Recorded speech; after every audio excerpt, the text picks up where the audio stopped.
and I got your Gmail address It's again live. beforehand. I'm like, oh, I gotta hurry. Okay. We got it. Fine. It says we're live. I like how it warns us. Yeah. All right. Who's our director today? I meant to get an audio clip for one of my kindies, but with the 2 days that were this week, it was just crazy. And they made the cutest little turkey projects. It didn't happen. It didn't happen. But my fifth grade teamies gave me their pass. We all had each other's passwords when we taught fifth grade. And she said, log on. Here are my ELL kiddos. You know, pick one of the narratives. And so she kind of directed me. And I found a sample we could use this week. But I just wish I knew the student so I could, talk more personally about her. But Elizabeth gave me some good information. Cool. So should I go ahead and start and give you some information on? Yep. We'll call her S. Mm-hmm. Okay. So Samantha is a fifth grade student. She was held back though in second grade. I think she finished out her second grade year in Mexico and then came over here, that they decided that she should repeat that grade. So she's a year older than all the other kids in her class. Mm-hmm. When she came here from Mexico, she was in Aurora Public Schools from second through fourth grade, and then her family moved closer into our district. So this is her first year in the Cherry Creek School District. She's got a very nice, very involved mom. My old teammate said she's just really sweet and, was proactive about signing up for conferences. So really great. She's got a stepdad and then even an older sibling at the middle school. Her first language ever spoken was Spanish.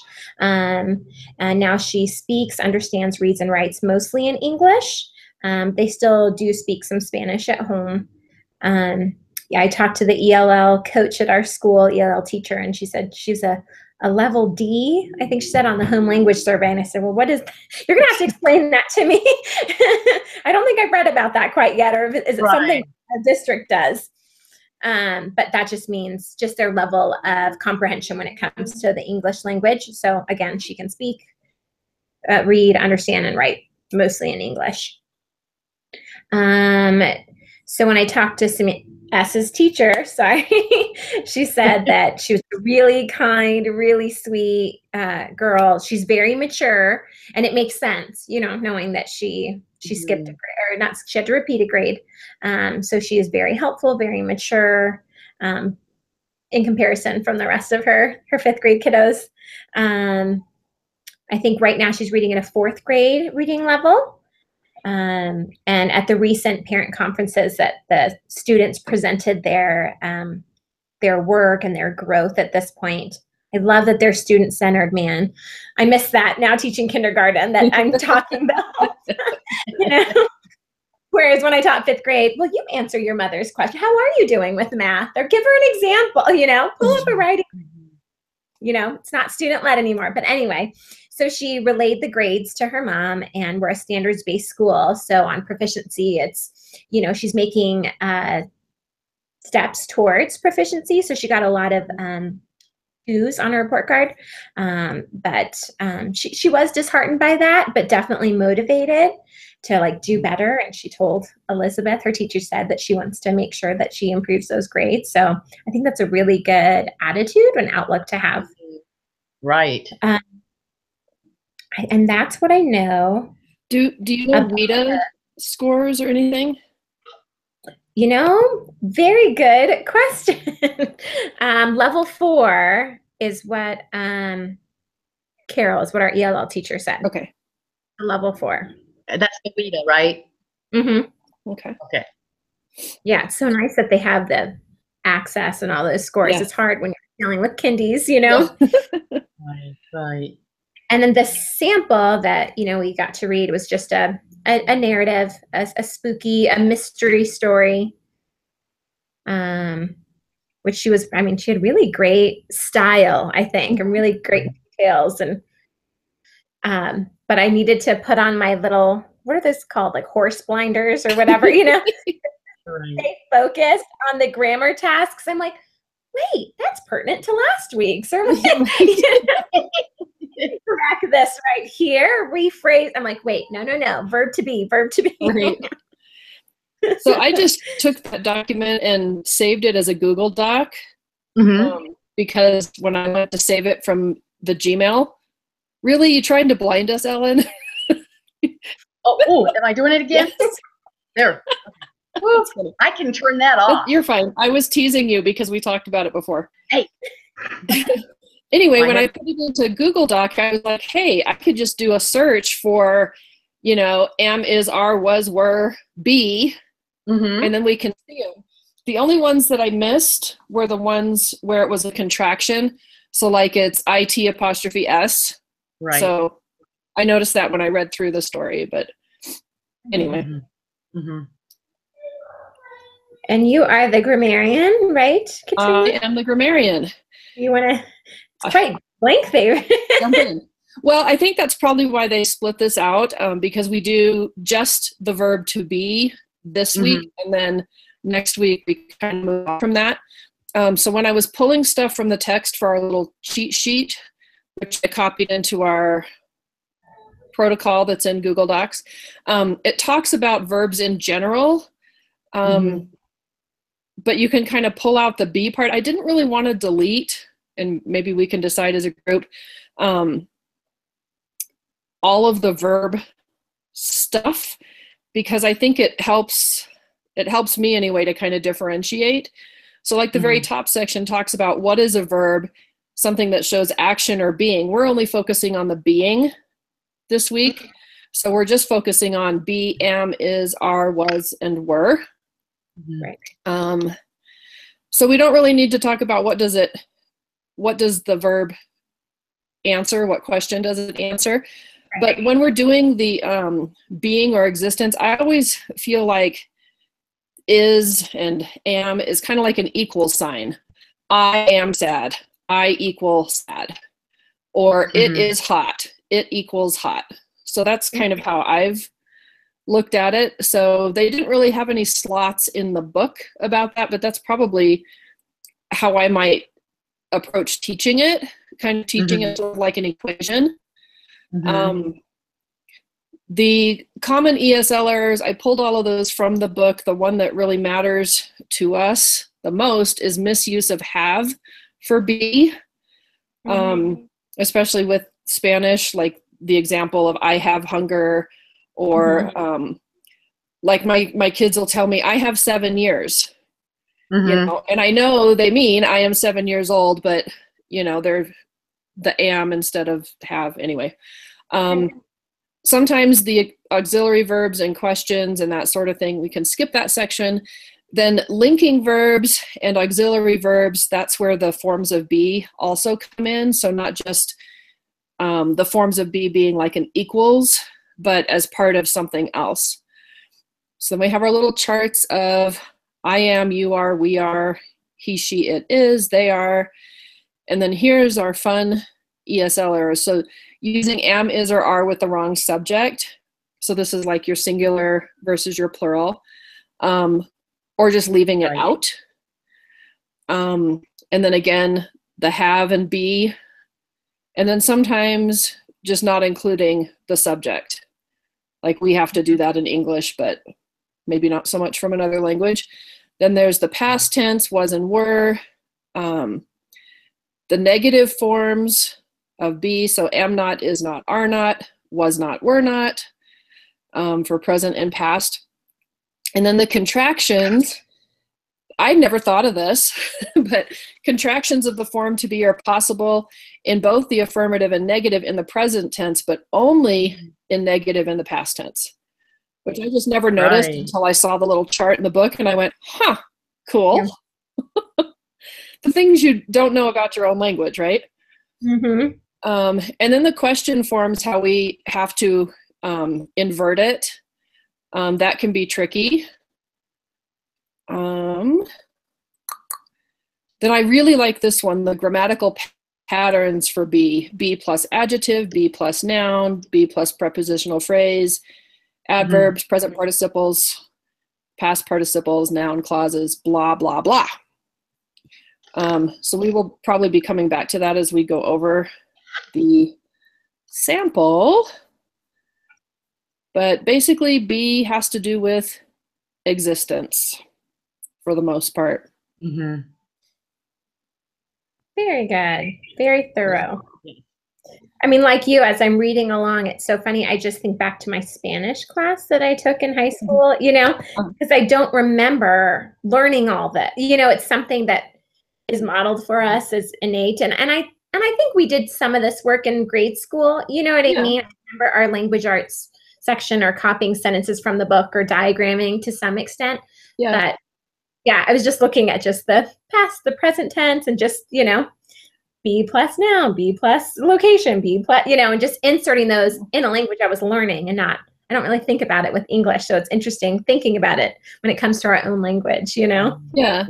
And then with the contractions, I think I just learned that as contractions, not as, oh, and by the way, there's no such thing as the simple past tense affirmative contraction. It's just like, this is how you do contractions. Now, what's funny is, you know how little kids generalize, overgeneralize? Like they already know how to say, for example, I went to the store, but as they're learning the ED ending, they start to overgeneralize, and all of a sudden you hear them say, I goed to the store, and you're like, what? You know, what are you doing? You know the word is went. Well, what's funny is my daughter, one of my daughters, she didn't say, I'm not. She overgeneralized from the other forms, and she would get really mad, and she would be like, I amn't. Which, if you think about it, makes sense. Aren't, isn't, right? Right. Yeah. Why do we say I'm not instead of I amn't? Right. But it was adorable. I hated when they finally grew out of that, because then my son kind of learned it from her because he's younger. So we had the kids running around going, I amn't. No, I amn't. Oh, hilarious. Anyway. That is so cute. It is interesting though. All right. How about, Ellen, do you want us to go ahead and start looking at the sample now? Sure, let's do that. About your notes, because then we can do the can-dos, right? After we get some notes on the sample. Yeah. Right. Right? So at first I was kind of worried because I'm like, she's doing great. Are there any errors? Right. I am walking. The farthest thing I can hear is howling. This is a dream, but I was still in the same place, not knowing where I am. I was worried. And I'm looking at this and going, Stephanie, we have a problem. But then I finally, she doesn't have many, but she has a couple that we could tweak. Right. Oh, definitely. Well, and even just, I mean, I'm sure the most obvious thing for all of us, probably when we read 6 sentences in, it was like, oh, wait, now she's talking in past tense. Exactly. You know, here are all the was's when, you know, before it was present, what's currently happening. Right. Like, okay, she made that switch. And I don't think she went back to, I think she continued with past tense. Right. You know, with the rest of it. Yeah. So that might be one thing to talk to her about, because she's right about 6 sentences in. So she goes, am, is, and then was, and then am again. And then after that, it was, like, I think there were like 29 or something crazy when I did the search. There were a lot of wases. Yeah, so that might be something to address with her, because the rest of her language looks like she's at a level that you could actually teach that and it would make sense. Yeah, I think so too. You know, so just going back through with her and just looking at those 1, 2, 3, 4 sentences and just asking her how she can change it. First, I was walking alone. Yeah, or first I was walking alone. But then you've got to correct all this other stuff, the non-to-be verbs. Like, instead of I can feel, it would be I could feel. Right. The farthest thing I could hear. I mean, the good thing is that just having her correct the first, you know, handful of sentences. Yeah. You know, is much more manageable than the rest of the piece where she was pretty consistent. Right. Yeah, I think so. Yeah, and I'm like, would it help? Like, I mean, you know, because sometimes writing is so hard to read when it's a bunch of run-ons and fragments and not, you know, these fluid, complete sentences, subject, predicate, you know what I mean? I'm like, would that help her with the errors with to be? But I don't think it would. I don't think the errors that she makes, that would help her in general in life and being a writer. But I don't know with this particular grammar focus if that would be helpful or not. Yeah. I do like the idea of just correcting the first 1, 2, 3, 4, 5, 6. It's like 6 1/3 lines. Mm-hmm. So it's like, 1, 2, 3, 4, 5. Yeah, it's 6 sentences, like you said. Did you guess that or did you count them? I guessed it. I know. Because that is exactly right. I was counting the periods. I was very impressed, Katrina.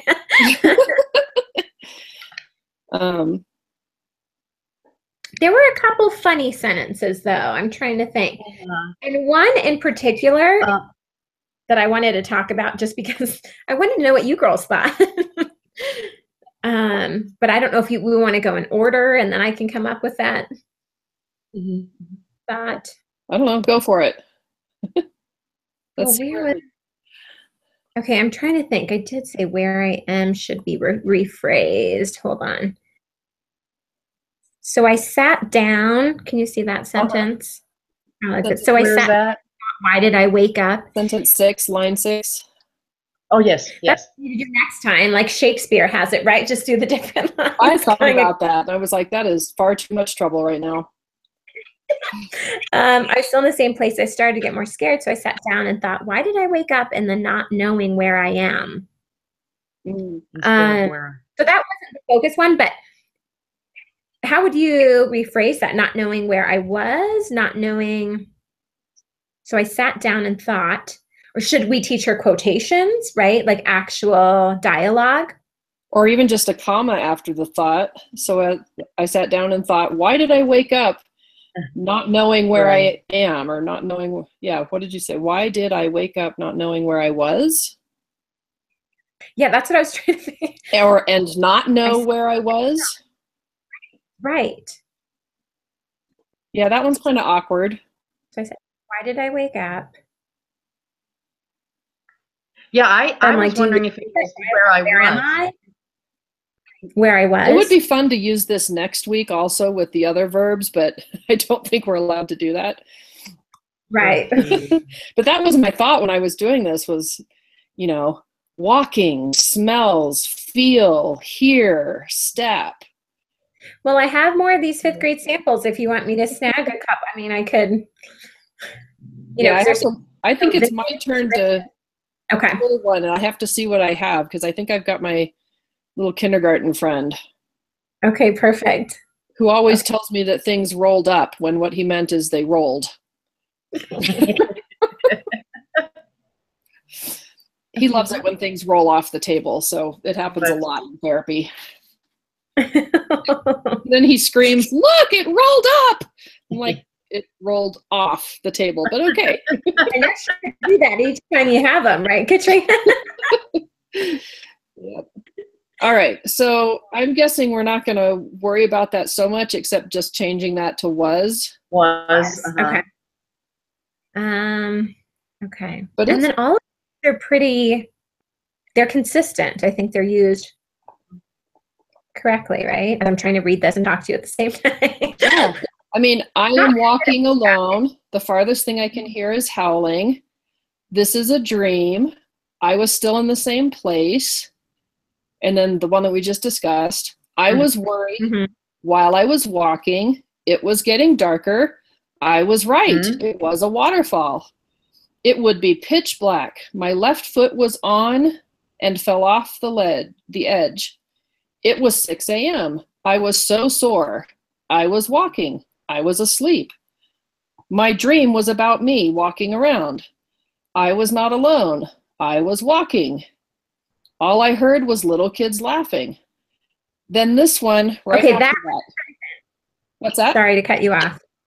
That was my sentence that I thought was that I was overthinking. Yeah, me too, because I was To the wondering if, point. What was that, Ellen? if it were reworded, I don't know. I got to the point where I heard some footsteps. I said hello, but all I heard was, but there was some reason that I put a word there. I guess if I would have reworded it. I flagged that one too. I said hello, but all I heard was little kids laughing. That part's fine. But it was like if it was passing by me. And I think maybe she doesn't know the structure for as if. Because if she said, but all I heard was little kids laughing, but it was as if it was passing by me. As if it were, right. So is it as if it was or as if it were? Well, and that's where it gets a little, I mean, again, I need to find somewhere to look up this rule because it's just what sounds good or what I know. And there's some pieces in our language where I know I use was where it should be were or were where it should be was. So I was trying to think, okay, so what is was referring to in the sentence? All I heard was little kids laughing. Like if you're referring to kids, should it be were or is it based on all and all is a non-count? But then right in front of it, it says it, and you would say it was, right? Would we ever say it were? It were passing? No. So you would never say, and this is just a legitimate question. All I heard were little kids laughing. That's not correct. All I heard was little kids laughing. Yeah, all was, right? All goes with was. Okay. All I heard. The only, because you could change it. All is non, all is singular. Because you could say the only thing I heard was.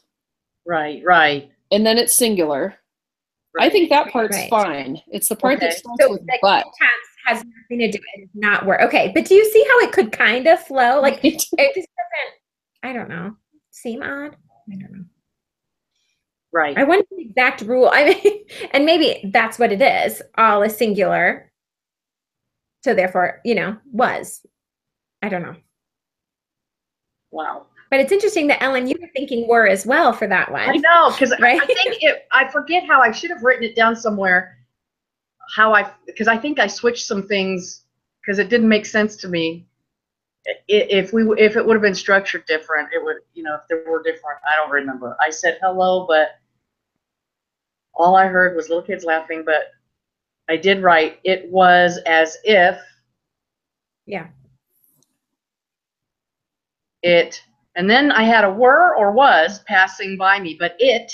But if it refers back to all I heard, which is the only thing I heard, was that's it. Then it would take was. Right, you're right. So what we really have a problem with, we're saying I said hello, but all I heard was little kids laughing. That's good. It was passing by me. That's good. It's the part in the middle, but it was like if that we're having trouble with. Okay, so I'm writing that down so that I know what I'm thinking. It was like if. So and you know what? A lot of kids like to say like. A lot of kids at those ages aren't going to say as if. You could say, but it was like it was passing by me. It's the if that's a problem. Right. So she could either say, but it was like it was passing by me, or it was as if it was passing by me. Right. So that if, it needs to get out of there or whatever. So would we address that with this lesson? Well, because what did it say in our thing? It talked about the verb phrase, right? So if the verb phrase is was like it or was as if it, then I think we need to address it because it's the verb and the phrase that goes with it. Does that make sense? Where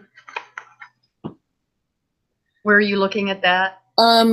Up top under linking verbs, right above the boxes for simple present tense of be. Okay.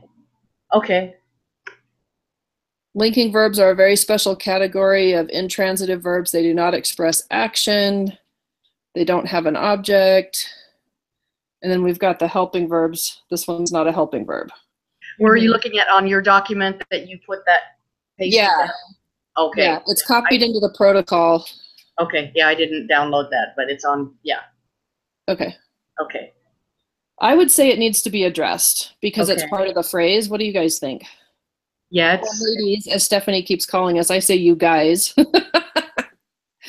And Stephanie calls us ladies. I'm trying to get better about that. I don't say you guys forever. I'm like, I need to switch it up. If I'm talking to girls or ladies, I need to say that. I have 3 sisters, and still I'm like, hey, what are you guys doing? No. Right?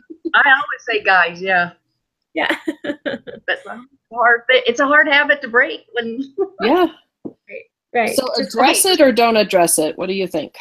Okay. Little kids laughing, but it was like if it was passing by me.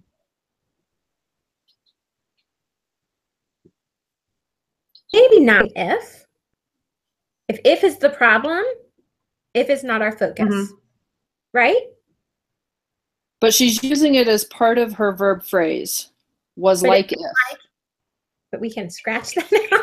Cross that out. It was like it was passing by me. Right. I don't know.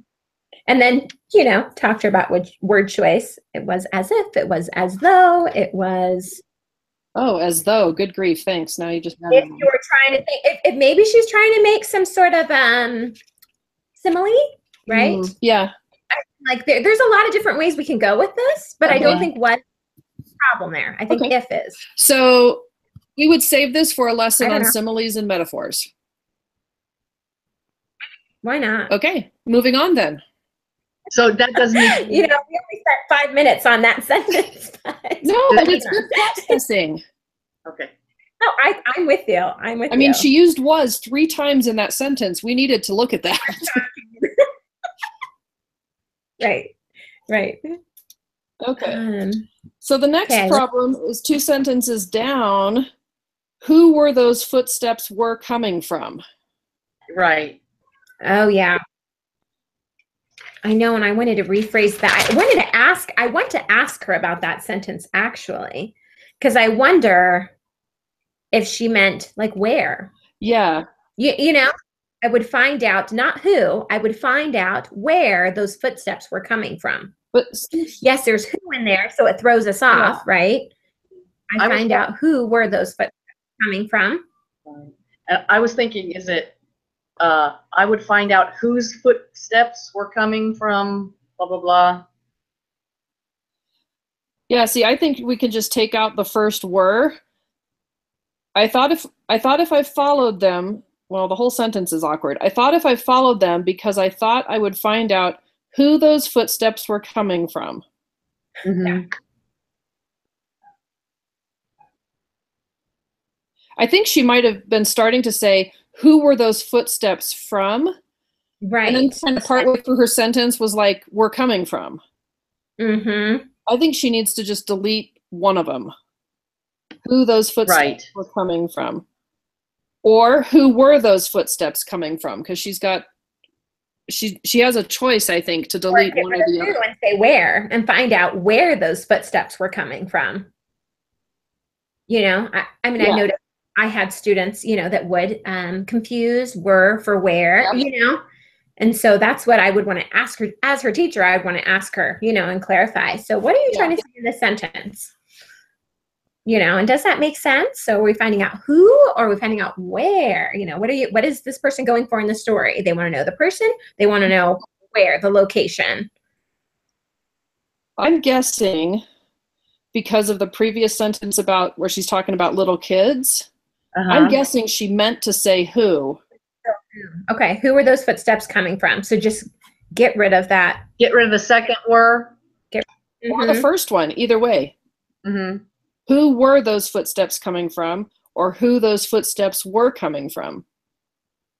Right.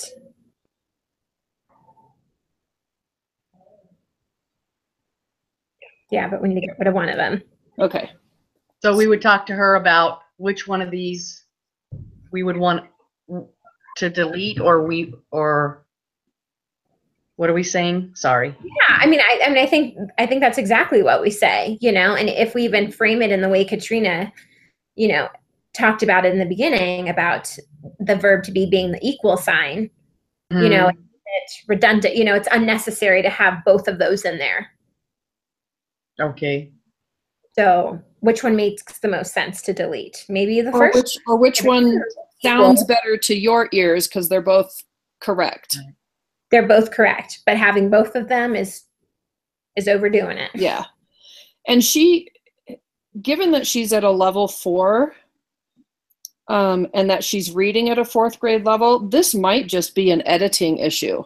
Do you know what I mean? Like if she went back and read her own work, she might pick that up on her own. Right. Right. But we don't know, so let's teach it. Okay. Okay. It was a little house. I was so spooked. I felt like it was real. I was tired. While I was there, what was I doing? And then this one, until it's past a week. It's about 7 lines up from the bottom of the first page. 8 lines up. Oh, goodness. Where now? 8 lines up from the bottom of the first page. 1, 2, 3, 4, 5, 6, 7, 8. Until it's past a week. I think this might be confusion between be and have, because we would say until it has been a week.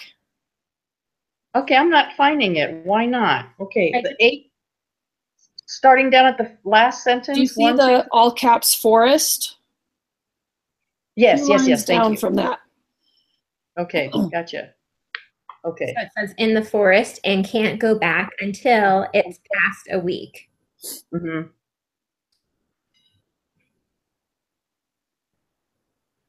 So that's not how you would say it in English, I don't think. I'm trying to think until it is past a week. Until I would say until it's been a week, it's been at least a week. But my it's is it has, not it is. Mm-hmm. And even here, I'm not sure if she's saying it is or it has, but I'm assuming it is past a week. Mm-hmm. Kind of like how we hear the I have 7 years. Uh-huh. So what do you know about Spanish and time for this? I know. I'm trying to think of the phrasing. Me too. Now, right? What? I said, you speak Spanish, right, Ellen? Yeah, now I'm trying. I forgot all of a sudden. I can't go back until it's past a week. Uh, Wouldn't you say hace un semana? Hace un semana. Uh-huh. And it would be have, right? Yeah, because that was not ser or estar. Oh, no. I know, I'm trying to think of the phrasing, but in English. My guess is that she's using is instead of has here, which is one of the common ESL errors. Past a week. It has been a week. Right. Like I think I would say if I were these forestry scientist people, you know, they said they are studying some creatures. Hold on. Studying some creatures in the forest and can't go back until it has been at least a week.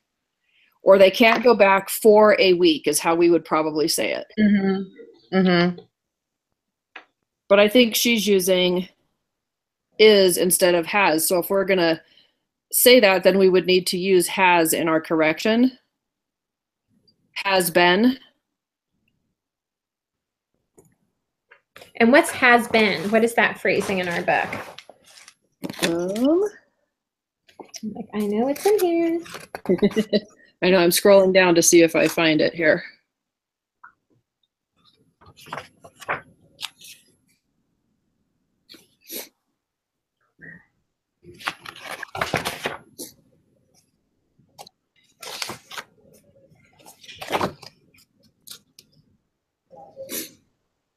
mean, that would just be an auxiliary verb, right? Has been.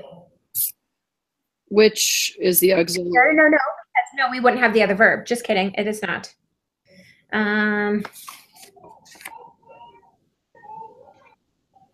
So be is the main verb. You're right. It's just the plain one. It is a main verb until it has been. Okay. I thought it was going to be. And then has been is just going to be like the past. It's a past something. Because have been, has been. Mm-hmm. So there we would say can't go back until it has been.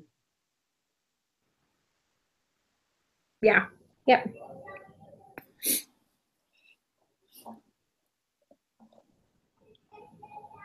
Okay.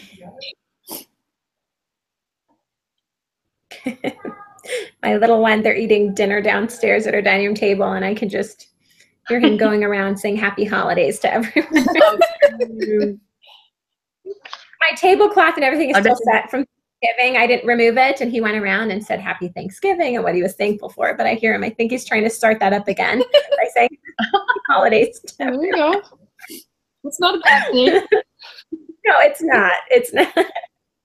He loves the holiday season.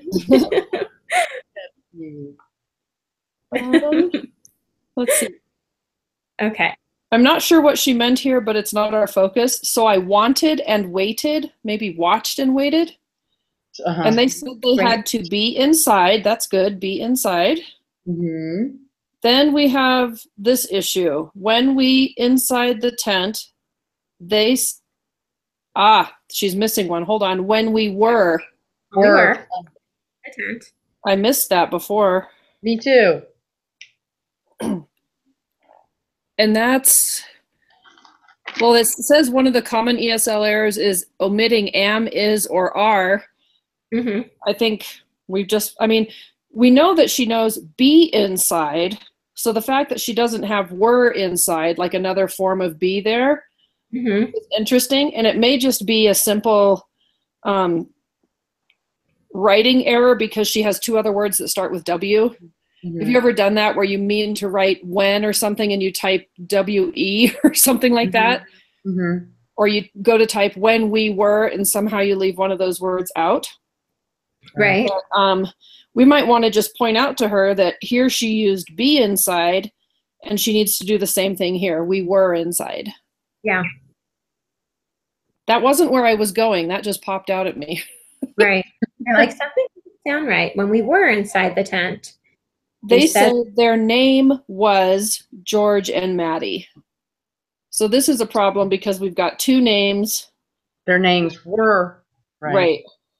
Because she didn't put that put that S after. Yeah. So she's correct. Name was, but right. she needs to realize that she's got a plural subject there. Mm-hmm. So it sounds like we're teaching maybe which forms of be go with singular and plural subjects. Mm-hmm. Which is a good focus for our next steps to keep in mind. Because we've got that little chart up there that says the simple past tense of be, I was, you were, he, she, it was, we were, you were, they were. And that would be like a nice thing to have hung on the wall, taped to her desk, whatever. Okay. They gave me some food, which I think was chicken. Chicken, right. And somewhat. Yeah. So I think that's fine because food and was go together. Mm-hmm. Right. So that looked good to me. This part about they also had a hat that had a little net. I know. I'm like, okay, mosquito gear. Mm-hmm. And then I love this. George and Maddie said to at least try to remember because probably it could be a crime. Or probably something happened to me. Mm-hmm. So it could be a crime is good. Mm-hmm. I could barely remember anything. The only thing I could remember is that I was at my house cleaning I was at my house cleaning is great. The only thing I could remember is that if she's using could, Right. same problem she had at the beginning with the tense mixing here. So she says could, she needs to have. Make sure is the past, if that's the verb, that's in past tense. The only thing I remembered was that I was at my house. Yeah. And we could make a chart for that too, like can, is, could, was. Or something. Right. Kind of like that chart that we were talking about last week where you put the collocation things, the stuff that kind of goes together with the prepositions. Something like that. Yeah, that would be helpful. They said, okay, it's past a week. So this is that same issue again. I'm not sure why she repeated it's, but it's the same thing. Yeah, you'd think to some extent some of these would be, go back and kind of edit and reread and see if, she may catch some of these. Yeah. And then on the very last line, well, she says, I was calm and happy. That's good. And then she does the same thing here. Was finally was home, where those footsteps were coming from. So she's using that. Right. This is where I think it might be a pattern, an error pattern that she's using. Who were those footsteps were coming from was finally was home. Right. I equals finally home, right? Yeah. I think, if you're going to look at it in that kind of frame, I think it makes sense to teach that. Yeah. I mean, it would be kind of fun to have like a chart with like the subject on this side. Yeah, you love your charts. Oh my gosh, never as much as in this class. It makes me think in a different way, but I'm like, you are like the ultimate graphic organizer. Right. It's almost embarrassing because I don't think I've ever done this before, but for some reason this class just organizes in my brain that way. Right. You got to file it away somehow. And it makes sense. And even the way it's taught in the book, it makes sense, Yeah. So your brain just keeps it going that way, Katrina. I love it. Does. Sorry. So what if we had like a 3-column thing? One of them was subject. One of them was characteristic or, like blue, green, or like that one thing that says B plus whatever. And then at the top of the middle column, we had that equal sign, and they just had to like, is it am, is, are, was, or were that goes in this slot? Like we could have the slot be in the middle. I was home. I was finally home. What was that other one? Oh, the were. Footsteps were coming from, because we wouldn't say footsteps am coming from, but I don't know. I'm trying to think, how could you make this make sense to her? Because it's a error pattern that she has, I think. I think doing a chart like that would make sense, and also just teaching her, the pattern in our language, where it appears, that, we don't have to overuse it, and we don't need to say it twice. Yeah. It's kind of like the double negative thing that we don't have in English. It's sort of like that. Now we have a double verb. Double verb, that we don't need. It's funny, I didn't see that pattern until we talked through it, but she did the same thing. That's why we have a PLC, Katrina. Yes. So cool. Catch things the next time, you read through it and you have other people to talk through things. You're like, oh. All right. Well, we didn't quite go line by line. We kind of went by verb by verb. Verb by verb, right. Right. So are we thinking for the can-dos, we should look at recount since it's a narrative? Yeah. Because, explain is usually just nonfiction. So I'd imagine recount would be. Right. I looked at the explain just to kind of see what it said at like a level 4 and 5. because it said like elaborating topics with facts, definitions, details, quotations, or examples.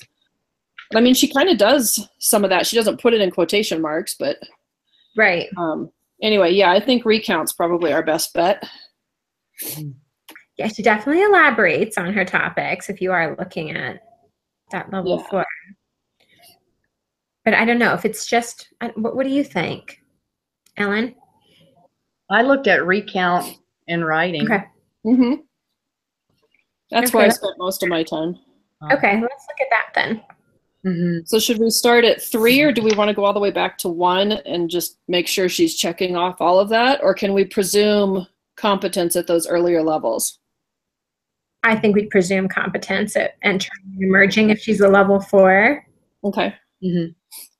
So let's look at 3, developing, using keywords and phrases reflective of main ideas.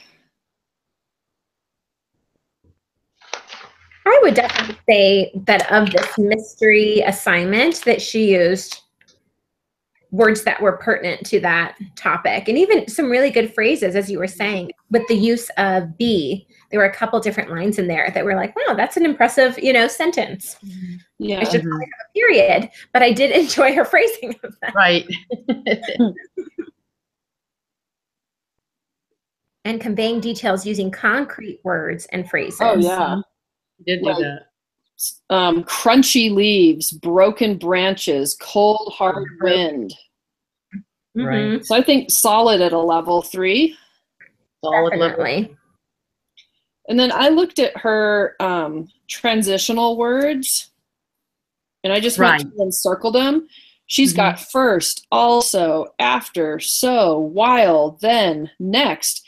It got to the point where, ever since that day. Right. Yeah. I mean, Okay, so she nice. What, Stephanie? I said she's definitely good with that, the various transitional words incorporated into her writing. That's awesome. Yeah. This one was harder, though. Synthesizing information across related texts. For example, author study. Right? Right. So could it? I don't think it always has to meet each bullet point. Would you say? I didn't think. I don't think so. I think it's helpful. Mm-hmm. Right. But if that's just not the writing task at all, it's not, relevant. It's for us to even look at that. Mm-hmm. What about level 5? Do we think she's pushing that one for writing? Producing content-related reports. See, and I'm thinking, I'm looking at the second bullet point where it says, connect personal experiences and content. And I'm thinking of her description in the end of what they were wearing, the hats with the nets. I wish she had more words for that, right? Like, I wish she had more of the language there. I mean, she does paint a really nice picture. She is making connections to things, but just doesn't have the words entirely in some places. Is that okay? Yeah, right. What do you think? How do we see, let's see, connecting personal experiences and content? So, I mean, if they did anything involving crimes or investigators. Well, and I mean, I'm just kind of looking at, like, I was so sore. My legs, hands, and back had bruises. I mean, she has to know about soreness and bruising, like from personal experience. Do you see what I'm saying? Right. To, like, she wouldn't be able to write that unless she had experienced it. Right. Or I guess read it somewhere. And that spooked her out, something that she can connect with, being startled, right? If she's, or suddenly waking up, that's what spooked her out, right? She heard something, woke up, and. Yeah. Or like you wake up and you think it's a dream, but then it's not a dream and you're. I think. Do you think she's pushing towards that 5? I think she's, yeah. She does have some descriptive, I could hear my swishy shoes and the water pouring out of them. But I also see what you mean, Stephanie, that she didn't really use more describing words, more. Yeah, I'm thinking she just didn't have some of the language for certain things. But I mean, she was very descriptive. I think she painted a really good picture. And it's always hard for me. I need to just focus on this lens, right? Because it's hard. I'm like, what? You have the spelling error of by, or you have this and that, or these run-on sentences, and it's not a complete thought. You know, Right. I'm just, yeah, I'm having trouble with that choppiness. You know, it's not as fluid. Great ideas, you know, I mean, but I don't know if that's what we're measuring here. I mean, she does connect to personal experiences. I think that is, you're right. Without a doubt, she does that in her narrative. I don't think she's at a 6 of using narrative themes to extend a storyline. Yeah. Right. Me neither. No. Well, we can do the 5. I think we're all really impressed by her descriptive word choice. And yeah, I think we should go with the 5.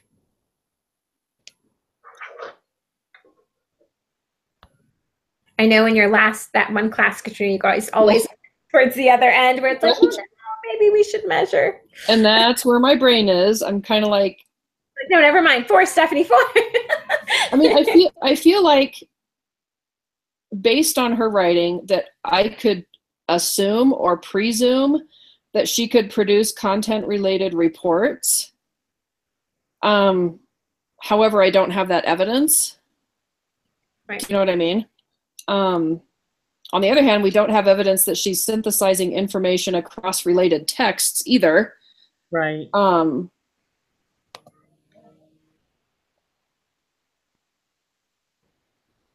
mean, super solid at a 3, no question. Mm-hmm. I'm pretty comfortable with 4. Okay. I guess that she would be able to produce stuff at a 5, but I'd love to see more of her writing, I guess. Right. Because the other thing that we don't know is this story her own creation? Is it built off of something else? Did the class discuss ideas and then everybody kind of wrote their own you do know what I mean? Like, how much support was there for her to produce this? Mm-hmm. I think this was all her own. This was all her own. They did a mystery unit and of course had samples and they read, you know, short stories and whatnot. But when it came to creating their own, that was all on them. And the few that I read from were all very different. So do we want to say 4, but say that we suspect she's capable of level 5 writing? Or do we want to go with 5 and say, you know, we don't think she's doing 6 yet? I mean, what do you think? Gosh, what do you think, Ellen? I don't know. I like that you said you're comfortable with 4, and to say that we suspect she's capable of level 5 writing, but we don't have enough evidence. Yeah. Okay. Let's do that. Okay. I love her writing, though. Oh my goodness. A lot of writing. My kids, it sometimes was so hard to get them to write hardly anything, and this was like she just kept at it. Well, and I mean, there's a conclusion there too. You know, she gets home and she's finally safe, and they're going to call the cops and look at the video cameras and see what happened to her. We had to kind of infer a lot of that. You know, she may have run out of time, or you know, not been able to elaborate, or maybe, like Stephanie said, maybe she doesn't have the vocabulary to elaborate. But there was still a conclusion. All right. Now for next steps, I know Katrina already had some really good ideas with charts and even like a poster. But I think it's nice that something would be handy at her desk and then also something to refer to in the classroom. You know, I'm thinking some sort of partner work that they could do if you wanted to, you know, do homogeneous groupings with kids that do struggle with this, the verb to be. Mm-hmm.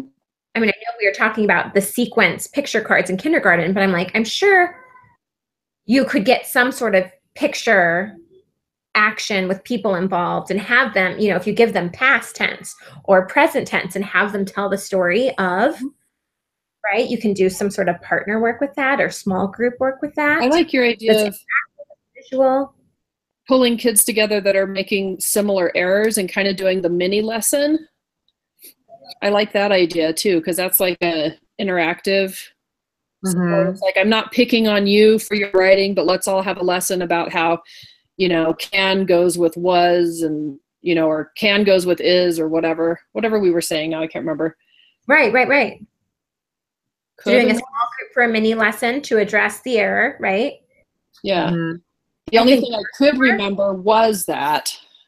The only thing I can remember is that.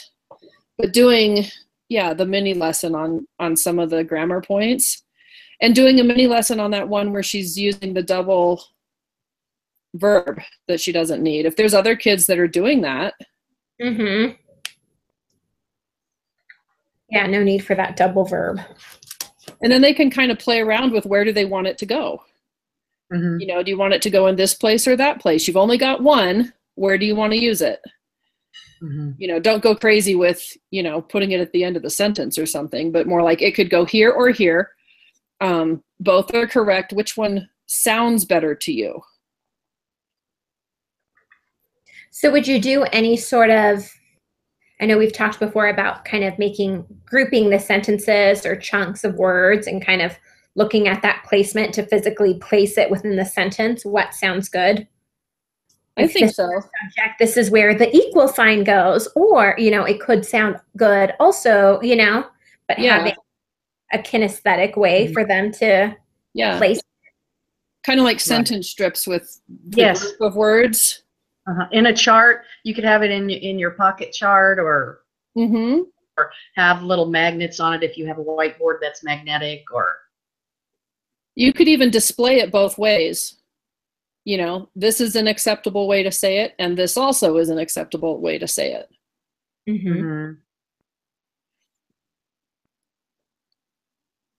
What do you think about having a visual, like to spark a story or something between a pair of students or something, but saying in the form of past tense, this all happened yesterday. If they can tell using a consistent, if this is something that S struggles with, that if this is the focus, right, this is the past tense or this is a present tense, and we need to stay consistent. Visual to go along with that. I was even trying to think, we've done act outs before, but would that make sense? It all happened, so the act out would not make sense. A video, some of those supports are really good when it's technology, right? Kids love that, to be able to retell something from a video. I'm trying to think of something. You could do a today and yesterday chart, with like today would be am, is, and are, and yesterday would be was and were. Something like that, and then along with the can and could and the have and had, will and would, like it would be something that you would build on. Because I don't know, when I'm working with younger kids, I don't tend to use words like, well, for this sentence, I want you to use the present tense. And then this sentence, I want you to use the future tense. And then that, we use things like tomorrow, I will. Today, I. Yesterday, I. And a lot of times just kind of giving them that starter, like just giving them that one word to kind of put their mind in that time. Yesterday, I.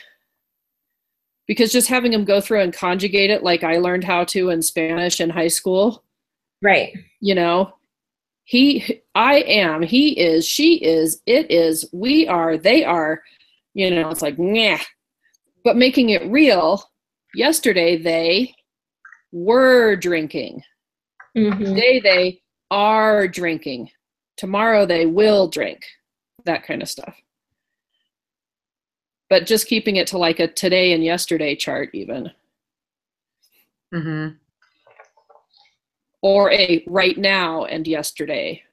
Because sometimes my kids today, they'll still say, today I will drink. I'm like, well, yes, but it's in the future. So sometimes I have to change it to right now. And then they get, I am drinking. I am sitting. I am sleeping. I am hungry. So would you write that on a chart and have them fill it in, or just have them hold something up, or how would you You know what think could be that would fun? work You best? mentioned magnets. What if you drew like a T chart on the whiteboard and had your words with, you know, like the magnetic tape on the back of them, or even just, you know, a paper and a magnet, and they had to put it on the correct side and then use it in a sentence. Like am goes under today. And then they would have to say, today I am purple, or whatever they want to say that makes sense. Right. You could even have multiple of the same words, you know, so 5 kids get am, 5 kids get were, but they have to come up and put it in the right place. And they can go ahead and look at what others have done. You know, if they're unsure.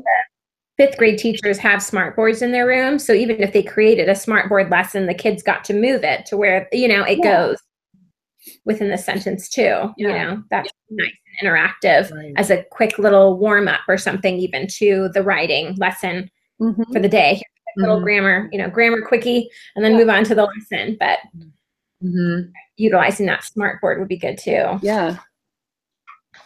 Especially like with the drag and drop. That is fun. How are we doing, Ellen, with the next steps? I think that support, or what's that? Do you think we need to cover a different support, or did we kind of cover the graphic and the graphic? We have the charts, right? And even a would that also be a what did I say? A pocket chart too? We could use for that. Sorry, girls, I'm just trying to get all this. So interact. Okay, I think we've got it. Interactive with the group work, and then the mini lesson with the interactive. Sensory support, even with moving, right? The words within the sentence. It's on the smartboard, whether it's with magnets, whether it's with sentence strips. So under interactive, we said mini lesson, a mini lesson of the, say that, I'm sorry. The mini lesson based on whatever the common error is within that homogeneous group that they're struggling with. Have that time to practice, to instruct them and practice as a group. I think we're good. I think this one was really thorough. We might have another comment on this one. That's not like our most recent. Right. Well, this was a long sample, to be fair. Yeah. It was. I know. I'm sorry, girls. That's okay. I mean, I think we cut it down pretty efficiently.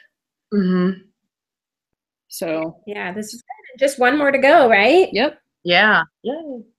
So I think it's another verb one, and I'm bringing the sample. So yeah, is it the past? Is it present? You know, in one place it said past, and in another place it said like past, present, future. So I'm confused as to what our exact assignment is. You want me to stop the broadcast? Yeah, that's fine. Okay, I'm going to stop the broadcast.